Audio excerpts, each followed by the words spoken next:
When I saw the river below, something uncoiled itself inside my head.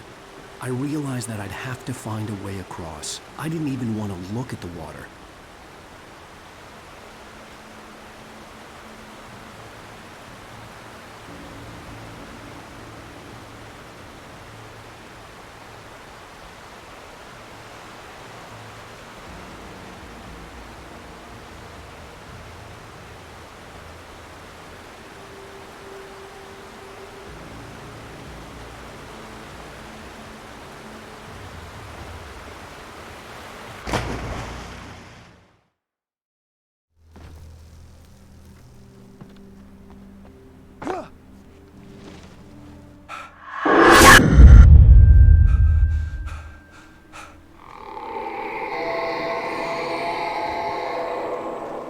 What the hell was that?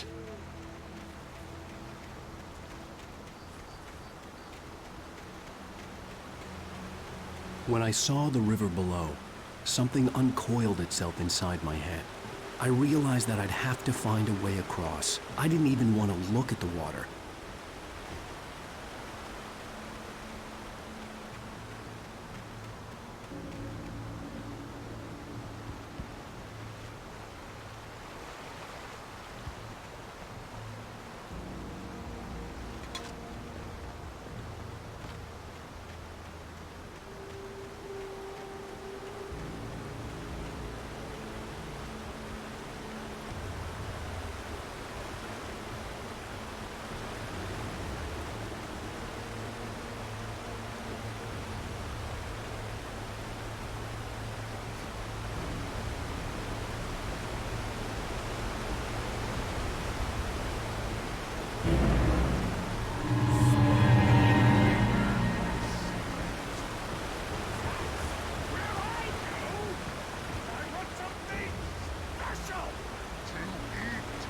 Stucky was still out there, in the dark, stalking me.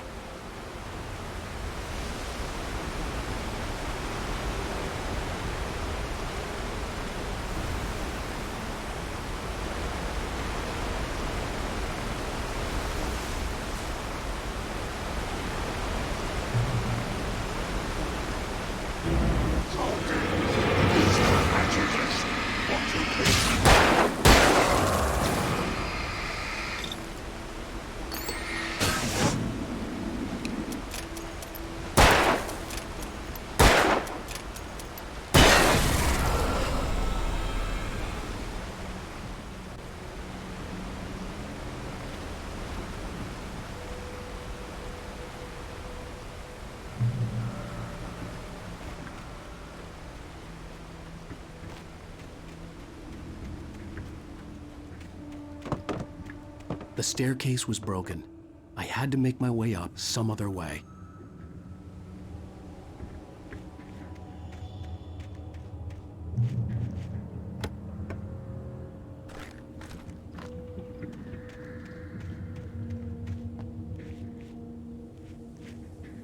There was no power. There was bound to be a generator somewhere at the logging site.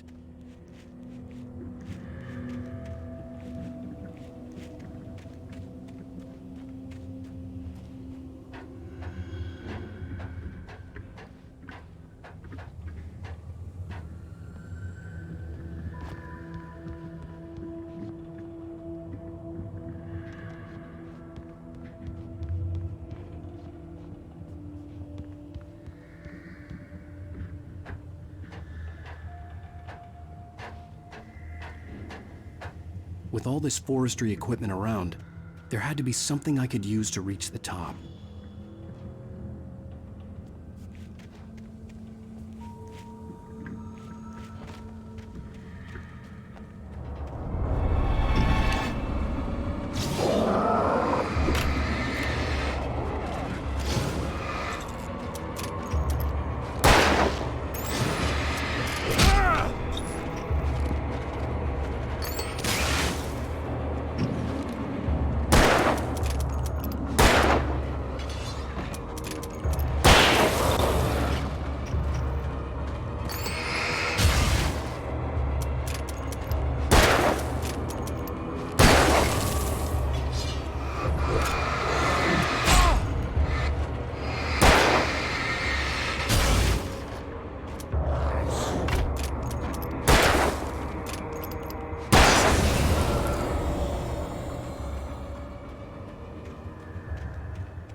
The taken stood before me. It was impossible to focus on it, as if it stood in a blind spot caused by a brain tumor and eye disease.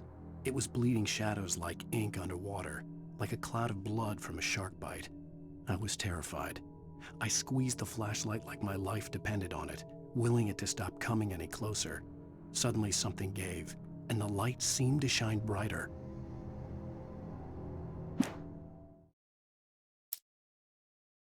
I heard them before I saw them, swooping down from the sky and screeching as they came. I spun around just as the cloud was upon me. For an instant, I stared into 100 dead eyes, black pearls glittering in the darkness. I raised the flashlight and the swarm exploded like fireworks. Feathers burned, turned into ash. I couldn't hear my scream above theirs.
Well, I was just outside for a breath of fresh air, and what a night.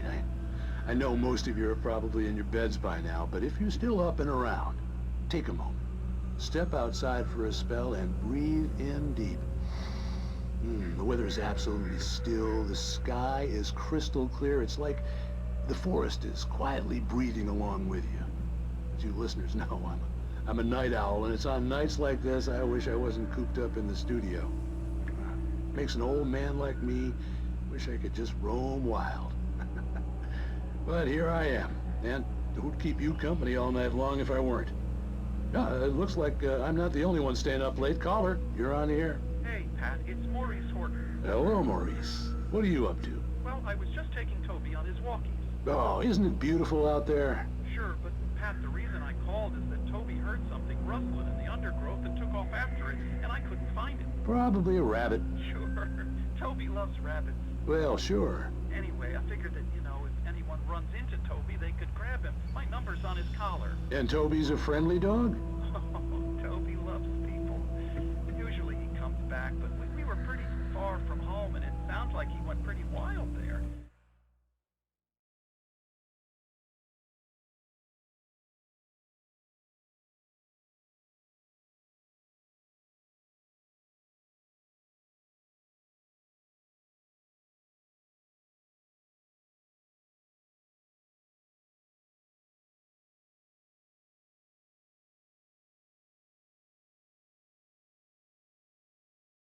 Great dog, but he's just too dumb for his own good. Well, Maurice, it's out there now. Hope Toby comes home soon. Yeah, thanks, Pat. You have a good night now.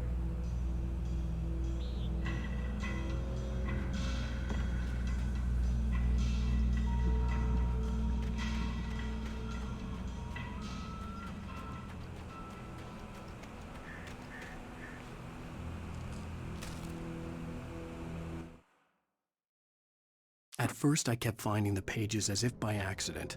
The book I couldn't remember was either a terrible and true prophecy or an act of creation that had rewritten the world. I began to hunt the pages feverishly, for they held the answer to the mystery. With it, I could save myself. With it, I could save Alice.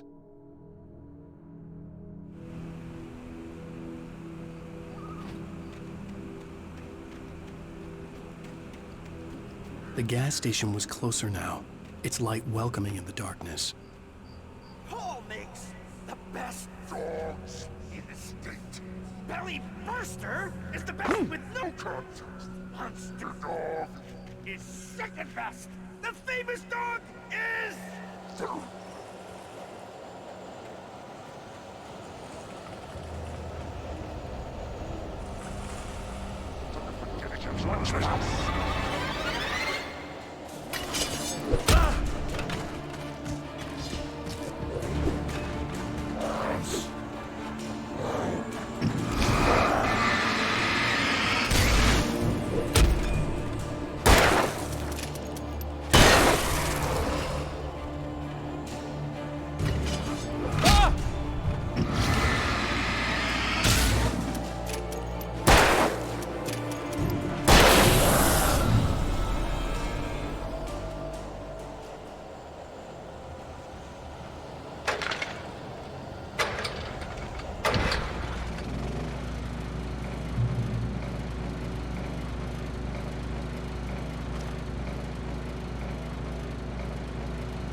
I stepped into the gas station's garage. It was dark and quiet.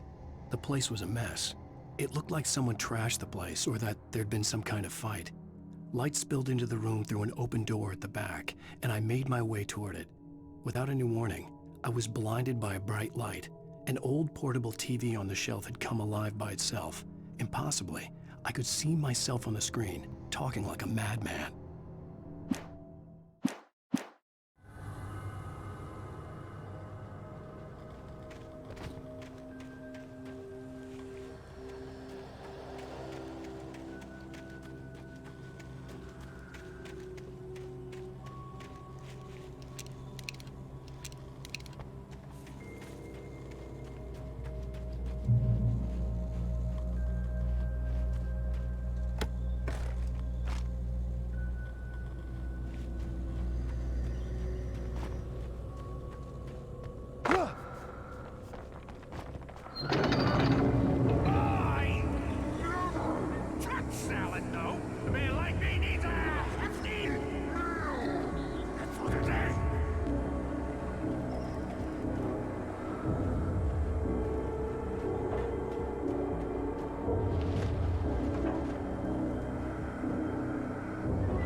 Magnificent!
Magnificent!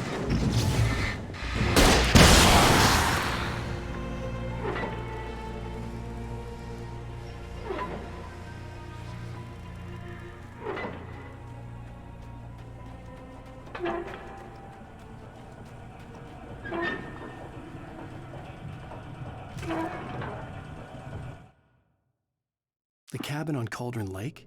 She asked. The sheriff looked at me suspiciously. The early morning light flooded through the office windows. I would probably never have gotten out of the woods alive without her help, but I couldn't tell her the truth of what I'd faced the previous night. She'd think I was lying or crazy. She'd lock me up, and she wouldn't help me find Alice.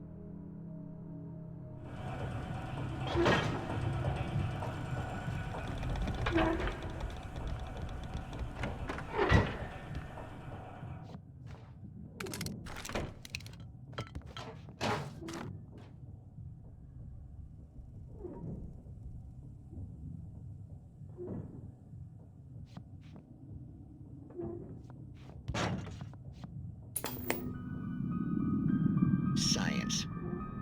It bestows immortality on those who advance it to elevate all of mankind. Newton, Einstein, Sagan, princes among men. But the price for such a legacy is steep indeed. In Night Springs. Tonight's episode, a quantum suicide. If our lives are already written, it would take a courageous man to change the script. having called a press conference. Dr. Barclay Colvin is about to demonstrate that very courage. Ladies and gentlemen of the press, I am Dr. Barclay Colvin, and I'm glad so many of you could join me here at the Moorcock Institute. Tonight, I'm going to give a practical demonstration of the many worlds interpretation. As you can see, this is a loaded 9mm pistol. It shall be part of a thought experiment. And now, a real experiment, known as a quantum suicide. Did he say suicide? Is that a real gun? He's kidding, right? Please, please, stay calm. There is no risk. Observe what occurs when I place the weapon against my own forehead. Now, you might think this round is merely a dud. Not so. Observe the flower pot.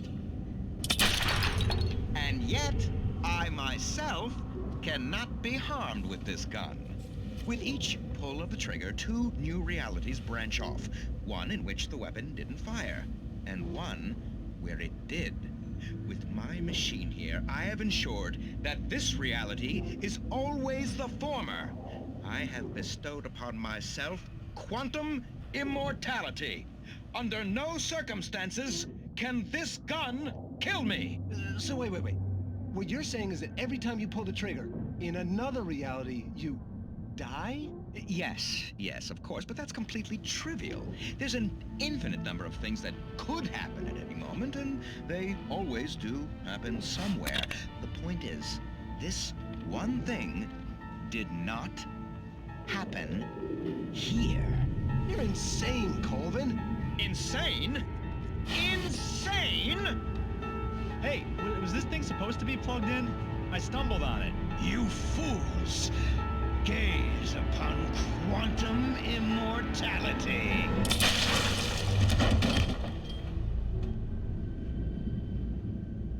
Poor Dr. Colvin, felled by his own hubris or the ignorance of the masses. Perhaps he should have left the crate unopened, the decaying atom unobserved. Curiosity often kills the cat in Night Springs.